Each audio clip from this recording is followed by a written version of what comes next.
அன்னை பர்னிச்சர்ஸ், அன்னை திருமண சீர்வரிசை பொருட்கள், டிவி, ஃபிரிட்ஜ், வாஷிங் மெஷின் உள்ளிட்ட 200க்கும் மேற்பட்ட பொருட்கள் அடங்கிய திருமண சீர்வரிசை ரூபாய் 99,000 மட்டுமே. தமிழகம் முழுவதும் இலவச டோர் டெலிவரி. தொடர்புக்கு 7550144440 9345044044. சாட்டை நேயர்களுக்கு வணக்கம்.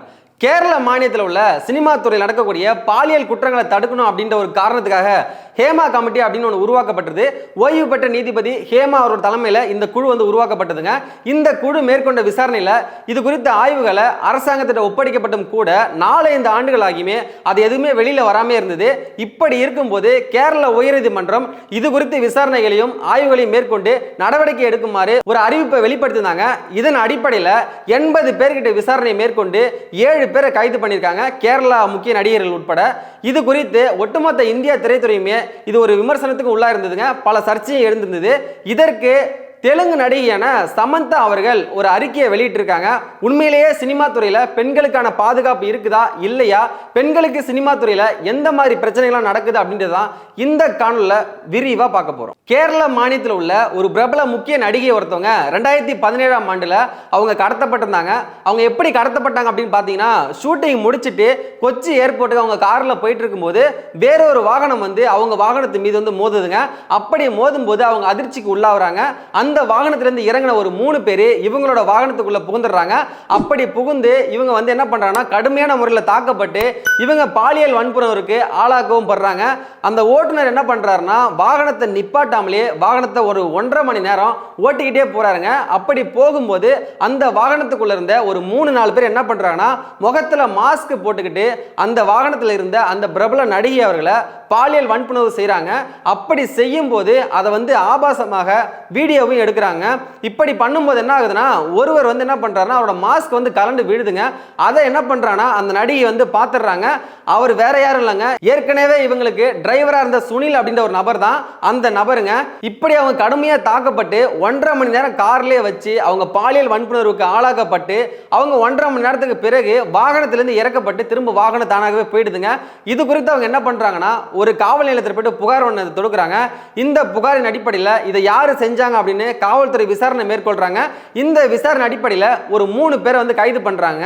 இப்படி கைது பண்ணி விசாரிக்கும் போது இதுல ஒரு முக்கிய குற்றவாளியாக கருதப்படுறவர் அந்த சுனில் என்ற நபரு தானாகவே காவல்துறை முன் சரணடைஞ்சிடறாருங்க. இந்த வழக்குல முக்கிய குற்றவாளியாக கருதப்பட்ட சுனில் அவர்கள், இது நானா செய்ய கிடையாது, என்ன ஒருத்தர் செய்ய சொன்னாரு, கேரளாவில் உள்ள ஒரு முக்கிய நடிகர் தான் அவர் அப்படின்னு சொல்லிட்டு திலீப் அப்படின்ற ஒரு பேரை மென்ஷன் பண்றாருங்க.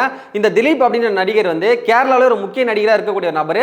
இந்த நடிகர்கிட்ட காவல்துறை விசாரணை மேற்கொள்ளும் போது, நான் எதுக்கு அவர்கிட்ட சொல்ல போறேன், எனக்கு அவங்களுக்கு எந்த சம்மந்தமும் கிடையாது, அவனை எனக்கு யாருன்னே தெரியாது அப்படின்னு சொல்லியிருந்தாங்க. திலீப் அவர்களுடைய ஆதரவாளர்களும் ரசிகர்களும் பார்த்தீங்கன்னா, எங்க அண்ணன் மாதிரிலாம் பண்ணிருக்க மாட்டாரு அப்படின்னு சொல்லிட்டு அவருக்கு சப்போர்ட்டும் பண்ணினாங்க. அதன் பின்பு பார்த்தீங்கன்னா காவல்துறை விசாரணை தெரிய வந்தது, இந்த 2 பேருமே ஒரு இனம் பிரியாத நண்பர்கள் அப்படின்றது விசாரணைக்கு பின்பு தான் தெரிய வருது. இதை எதனால் அவர் பண்ணார் அப்படின்னு பார்த்தீங்கன்னா, இந்த திலீப் அப்படின்ற நடிகர் பார்த்தீங்களா, அவரோட மனைவியான மஞ்சு வேரியர் அப்படிங்கிறவங்களும் 2 பேருக்குமே விவாகரத்து ஆயிடுச்சு. எதனால விவாகரத்து ஆனது அப்படின்னு பார்த்தீங்கன்னா, அந்த நடிகை இருக்கா பார்த்தீங்களா, கடத்தப்பட்ட நடிகை, அந்த நடிகையால தான் இவங்க 2 பேருக்குமே விவாகரத்து ஆனது. ஏன்னு பார்த்தீங்கன்னா, இந்த திலீப் அப்படின்ற ஒரு நடிகருக்கும் காவியா மாதவன் அப்படின்ற ஒரு நடிகைக்கும் பார்த்தீங்கன்னா தொடர்பு இருக்கிறத இந்த நடிகை என்ன பண்றாங்கன்னா, இவங்களோட மனைவியாகிய மஞ்சு வேரியர் கிட்ட சொல்றாங்க. இந்த மஞ்சு வேரியர் யாருன்னு பார்த்தீங்கன்னா, துணிவு படம், அசுரன் படத்தை நடிச்சிருக்காங்க பார்த்தீங்களா, அவங்க தான் அந்த மஞ்சு வேரியர் அப்படிங்கிறவங்க. இவங்க கிட்ட சொன்னதும் இவங்க கடும் அதிருப்தியாகி இவங்களுக்குள்ள 2 பேருக்குள்ள வாக்குவாதமாகி இந்த மோதலின் அடிப்படையில் என்ன பண்றாங்கன்னா, விவாகரத்து வாங்கி இவங்க கிட்ட பிரிஞ்சிடறாங்க. இதுல கோபமான அந்த திலீப் அப்படின்ற நபர் தான் என்ன பண்றாருன்னா, இதுக்கு காரணமான இவங்களை நம்ம சும்மா விடக்கூடாது அப்படின்ற ஒரே காரணத்தினால இவங்களை இந்த மாதிரி கடத்தப்பட்டு இவங்களை பாலியல் வன்புணர்வு செஞ்சதாக விசாரணை சொல்லப்படுதுங்க. இதற்கு பின்பு அந்த நடிகை என்ன பண்றாங்கன்னா, அவங்க தன் பக்கம் நியாயத்தை அவங்க கோர்ட்ல போயிட்டு சமர்ப்பிக்கிறாங்க. எனக்கு இந்த மாதிரி ஒரு அநீதி நடந்திருக்கு, இதுக்கான நடவடிக்கை நீங்க எடுத்து தீரணும் அப்படின்னு சொல்லிட்டு கேரளா உயர்நீதிமன்றத்தில் ஒரு வழக்கு ஒன்று தாக்கல் பண்றாங்க 2020ஆம் ஆண்டுலங்க. இந்த வழக்கின் அடிப்படையில் ஒரு 15 நாட்கள் என்ன பண்றாங்கன்னா, தொடர்ச்சியா இவங்க கோர்ட்டுக்கு போயிட்டு வராங்க. இந்த வழக்கு முடியும் போது பாத்தீங்கன்னா, இதுல திலீப் அப்படின்ற நபரு இவர் தான் இதை செஞ்சிருக்காரு அப்படின்னு காவல்துறை விசாரணையிலும் இது சொல்லப்படுது. திலீப் அவர்களுக்கு என்ன 85 நாட்கள் சிறை தண்டனையுமே வழங்கப்படுதுங்க.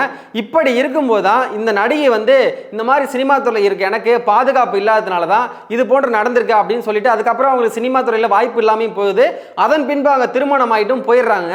இதன் அடிப்படையில் தான் ஓய்வு பெற்ற முன்னாள் நீதிபதி ஹேமா அவர்களோட தலைமையில் ஹேமா கமிட்டி அப்படின்னு ஒன்று கேரளாவில் உருவாக்கப்படுதுங்க. இதன் அடிப்படையில் தான் கேரளா சினிமாவில் உள்ள பெண்களுக்கு பாதுகாப்பு இருக்கா இல்லையா, அவங்களுக்கு பாலியல் தொந்தரவு நடக்குதா இல்லையான்னு ஒரு விசாரணையை மேற்கொள்றாங்க. இந்த வழக்கில் முக்கிய குற்றவாளியாக கருதப்படுற ரியாஸ் கான், சித்திக்கு, ஜெய்சூர்யா, முகேஷ் அப்படின்றவங்களாம் காவல்துறையால் கைது பண்ணி சிறைப்படுத்தப்படுறாங்க.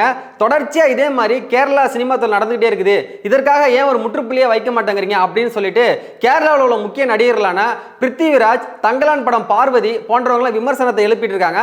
இதன் அடிப்படையில் என்ன ஆகுதுன்னு பார்த்தீங்கன்னா, அம்மா அப்படின்ற ஒரு நடிகர் சங்கம் என்ன ஆகுதுன்னா அதனுடைய தலைவராக இருக்கக்கூடிய மோகன்லால் உட்பட ஒரு 16 பேர் என்ன பண்றாங்கன்னா தன்னோட பதவியவே ராஜினாமா பண்ணிடுறாங்க. இது ஒட்டுமொத்த கேரளா துறையிலுமே ஒரு மிகப்பெரிய ஒரு அதிருப்தியை ஏற்படுத்துதுங்க. இதற்கு பார்த்தீங்கன்னா மோகன்லால் அவர்களாக இருக்கட்டும், மம்முட்டி அவர்களாக இருக்கட்டும், கேரளாவில் ஒரு முன்னணி நடிகர்களாக இருக்கக்கூடிய இவங்களே இதற்காக எந்த ஒரு கண்டனத்தையும் தெரிவிக்கல. அப்போ இதில் இவங்களும் தலையிட்டு இருக்காங்களா அப்படின்ற மாதிரி விமர்சனத்தை ஏற்படுத்துது. இதற்கு பின்பாக தான் அவங்க வாய் திறந்து பேச ஆரம்பிச்சாங்க. இப்படிலாம் கேரளா சினிமாவில் பல்வேறு சர்ச்சைகள் போயிட்டு இருக்கும்போது ஆக்டர் சமந்தா அவர்கள் தன்னோட கருத்தை வெளிப்படுத்திருக்காங்க. அவங்க என்ன சொல்றாங்கன்னா, கேரளாவில் எப்படி ஹேமா கமிட்டி அப்படின்னு ஒன்று உருவாக்கப்பட்டதோ அதே மாதிரி தெலுங்குலையும் ஒரு கமிட்டி உருவாக்குங்க. இங்கே இதே மாதிரி தொடர்ச்சியாக பாலியல் தொல்லைகள் நடந்துகிட்டே இருக்குது, திரைத்துறையில் நடிக்க வர பெண்களுக்கு தொடர்ச்சியாக இதே மாதிரி சிக்கல்கள் இருக்குது அப்படின்ற மாதிரி சொன்னது மட்டும் இல்லாமல் ஏற்கனவே த வாய்ஸ் ஆஃப் உமன் அப்படின்னு ஒரு குழு உருவாக்கப்பட்டு இதனுடைய அறிவிப்பை அரசாங்கத்திட்ட சொல்லியும் கூட எதற்காக இன்னும் இது குறித்த அறிவிப்பு எல்லாம் வெளிவராமையும் இந்த தகவல் அனைத்தும் பாதுகாக்கப்பட்டு இருக்குது, இது அனைத்துமே வெளிவரணும் அப்படின்ற மாதிரி ஒரு அறிவிப்பை சொல்லியிருக்காங்க. இவங்க மட்டும் இல்லாமல் பல்வேறு திரைத்துறை சேர்ந்த நடிகைகளும் நடிகர்களும் தன்னோட கருத்துக்களை சொல்லியிருக்காங்க. அதை ஒன் பை ஒன்னா நம்ம பார்க்கலாம். தெலுங்கு நடிகையான ஸ்ரீரெட்டி அவர்கள் ஒரு நேர்காணல் கொடுக்கும்போது அந்த நேர்காணல்ல சினிமா துறையில் அவங்க அடியெடுத்து வைக்கும்போது அவங்க எந்த மாதிரி பிரச்சனைகள்லாம் வந்துச்சு, யாரெல்லாம் வந்து அவங்க வந்து மிஸ்யூஸ் பண்ணாங்க, எதன் அடிப்படையில் அவங்க வந்து ஏமாற்றப்பட்டாங்க அப்படின்ற மாதிரி பல்வேறு வகையான தகவல்களை அவங்க சொல்லியிருந்தாங்க.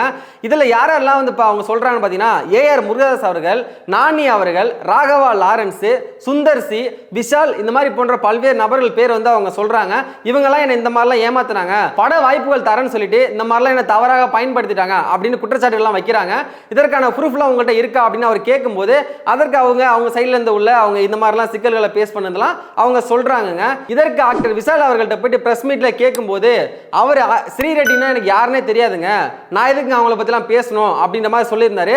அது மட்டும் இல்லாம சினிமா துறையில் இந்த மாதிரி பாலியல் தொந்தரவு கொடுத்தா அது உண்மையிலே தவறுங்க, அந்த மாதிரி யார் செஞ்சாலும் அவங்கள செருப்பாலேயே அடிக்கணும் அப்படின்ற மாதிரி அவர் ஒரு கருத்து சொல்லியிருந்தாரு. அதற்கு ஸ்ரீரெட்டி அவர்கள் என்னிடம் பல செருப்புகள் உள்ளது அப்படின்னு மறைமுகமாக ஒரு பேரை மென்ஷன் பண்ணாம இவங்க ஒரு பதிவையும் வச்சிருந்தாங்க.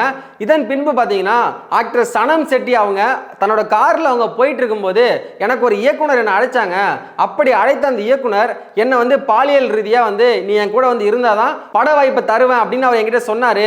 அதற்கு நான் உடனே செருப்பு பிஞ்சிரும் அப்படின்னு சொன்னேன். அதன் பின்னாடி அவர் வந்து காலை கட் பண்ணிட்டு போயிட்டாரு அப்படின்னு மட்டும் சொல்லியது மட்டும் இல்லாம சினிமா துறையில் தொடர்ச்சியாக இதே மாதிரி நடந்துகிட்டே இருக்குது, இதற்காக ஏன் நடவடிக்கை எடுக்க மாட்டேங்கிறீங்க அப்படின்னு பிரஸ் மீட்டும் கொடுத்திருந்தாங்க. இப்போ நேற்று பார்த்தீங்கன்னா ஆக்ட்ரஸ் அந்த சனம் செட்டி அவர்கள் ஒரு ஆர்ப்பாட்டத்தை ஒன்றையும் முன்னெடுத்து வச்சிருக்காங்க. இந்த ஆர்ப்பாட்டத்தில் அவங்க என்ன சொல்றாங்கன்னு பார்த்தீங்கன்னா, தொடர்ச்சியாக நடிகைகளுக்கு இதே மாதிரி நடந்துகிட்டே இருக்குது, இது எல்லாத்தையும் தடுத்து நிறுத்தணும் அப்படின்னா இந்த மாதிரி தவறு செய்கிறவங்களோட ஆணுறுப்பை வெட்டினா மட்டும்தான் இதெல்லாம் தடுக்க முடியும் அப்படின்னு பகிரங்கமான ஒரு தகவல்களையும் அவங்க அந்த ஆர்ப்பாட்டத்தில் சொல்லியிருந்தாங்க. ஏற்கனவே குஷ்பு அவர்கள் பார்த்தீங்கன்னா ஒரு நேர்காணல் அவங்க பதிவிடும் போது, நான் சினிமா துறையில் நடிக்கும் போதும் என்னோட ரூம்குள்ள ஒரு இயக்குனர் அத்துமீறி வந்து உன்னோட சைஸ் என்ன அப்படின்னு கேட்டாரு. அதுக்கு நான் உடனே என்னோட செருப்பை எடுத்து நான் கழட்டி என்னோட சைஸ் இதுதான், என்கிட்ட நிறைய இருக்கு, வேணுமா அப்படின்னு நான் கேட்டேன். அதனால அவர் உடனே என்னோட ரூமை விட்டு வெளில போயிட்டாரு அப்படின்னு அவங்களும் ஒரு குற்றச்சாட்டை வச்சிருந்தாங்க. நடிகை யாஷிகா ஆனந்த் அவர்களும் நான் இந்த மாதிரி சினிமா துறையில் நடிக்க வரது முன்னாடி எனக்கு ஒரு பட வாய்ப்பு வந்துச்சுங்க, அப்போ எனக்கு ஒரு கால் வந்துச்சு, எங்கள் அம்மா தான் எடுத்து பேசினாங்க. அவங்க பேசும்போது இந்த படத்தில் உங்கள் பெண்ணு நடிக்கணும் அப்படின்னா உங்கள் பெண்ணை வந்து என் கூட படுக்க சொல்லுங்க அப்படின்னு பச்சையாக கேட்டாருங்க அப்படின்னு அவங்க ஒரு நேர்காணலில் ஒரு வீடியோவில் அவங்க பதிவிட்டிருக்காங்க. இதை தொடர்ந்து பார்த்தீங்கன்னா ரெஜினா அப்படின்ற அந்த ஆக்டர் பார்த்தீங்கன்னா, நான் 20 வயசாக இருக்கும்போது எனக்கு ஒரு வாய்ப்பு வந்துச்சு, அந்த வாய்ப்பில் நீங்கள் அட்ஜஸ்ட்மெண்ட் பண்ணணும் 3 டைம் சொன்னாங்க, எனக்கு அப்போ புரியல, அதுக்கப்புறம் தான் எனக்கு புரிஞ்சுது, நான் உடனே காலை கட் பண்ணிட்டேன் அப்படின்னு சொல்லியிருந்தாங்க. இந்த மாதிரி தொடர்ச்சியாக நிறைய நடிகர்கள் நடந்துகிட்டே இருக்குதுங்க. ஆக்டர் சுஜித்ரா இருக்காங்க பார்த்தீங்களா, அவங்க என்ன சொல்கிறாங்கன்னா, எனக்கு எனக்கு இது மாதிரி ஒரு வாய்ப்பு வந்துச்சு. அப்போ என்னோட தயாரிப்பாளரும் என்னோட இயக்குனர் என்ன சொல்றாங்கன்னா, முதல்ல வந்து இயக்குனரோட இருக்கணும், அதன் பின்னாடி நடிகரோட இருக்கணும், அதன் பின்னாடி கேமராமேனோட இருக்கணும், இந்த மாதிரி அனைத்து நபர்கள் கூட நீங்க இருந்தா மட்டும்தான் இந்த படத்துல உங்களுக்கு வாய்ப்பு தரப்படும் அப்படின்னு சொன்னாங்க.